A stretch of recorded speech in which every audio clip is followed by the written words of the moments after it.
ರೋಗಿಗಳು ಏನು ಹೆಚ್ಚಾಗಿ ಬೇಡಿಕೆ ಇಟ್ಟಿದ್ದೀವಿ ಮೇನ್ಲಿ ಅವ್ರು ಕೇಳ್ತಾ ಇರೋದು ಒಂದು, ಅವರಿಗೆ ವೇಟಿಂಗ್ ಪೀರಿಯಡ್ ಬಗ್ಗೆ ಹೇಳ್ತಾ ಇದ್ದಾರೆ. ನಮ್ಮದು ಲ್ಯಾಬ್ ಇನ್ವೆಸ್ಟಿಗೇಷನ್ಸ್ ಎಲ್ಲ ಔಟ್ಸೋರ್ಸ್ ಆಗ್ತಾ ಇದೆ, ಅದನ್ನು ಇಲ್ಲೇ ಮಾಡಿಕೊಟ್ರೆ ಚೆನ್ನಾಗಿ ಅಂತ. ಅದನ್ನು ಕೂಡ ಲ್ಯಾಬ್ ಕನ್ಸರ್ನ್ಡ್ ಇವರಿಗೂ ಹೇಳ್ತಾ ಇದೆ, ಸೂಪ್ರಿನೆಂಟಿಗೆ.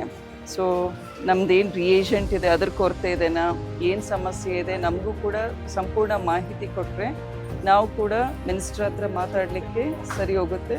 ಮತ್ತು ಇಂಜಿನಿಯರ್ಗೂ ಬಂದು ಒಂದು ಸರ್ವೆ ಮಾಡ್ಕೊಂಡ್ಬಿಟ್ಟು ಆನ್ ಪ್ರಯಾರಿಟಿ ಬೇಸಿಸ್ ಕೆಲವೇನು ಮೇಂಟೆನೆನ್ಸ್ ವರ್ಕ್ ಇದೆ ಅದನ್ನು ಮಾಡ್ಕೊಂಡು ಹೋಗ್ರಿ ಅಂತ ಹೇಳಿದ್ದೀವಿ.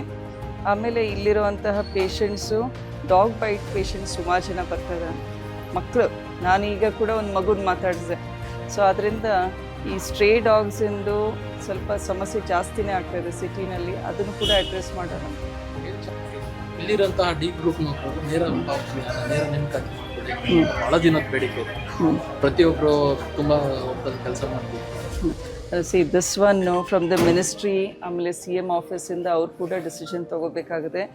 ಪ್ರತಿಯೊಂದು ಇಲಾಖೆನಲ್ಲೂ ಕೂಡ ಹೊರಗುತ್ತಿಗೆನಲ್ಲಿ ಕೆಲಸ ತೊಗೊಳ್ತಾ ಇದ್ದೀವಿ ನಾವು. ಸೊ ಎಲ್ರಿಗೂ ಕೂಡ they should get the rightful salary wages ಅಂತ ನಮ್ಮದು ಕೂಡ ಅದೇ ವಾಯ್ಸ್ ಇರುತ್ತೆ ಅವ್ರ ಪರವಾಗಿ. ಬಟ್ ಸರ್ಕಾರ ಕೂಡ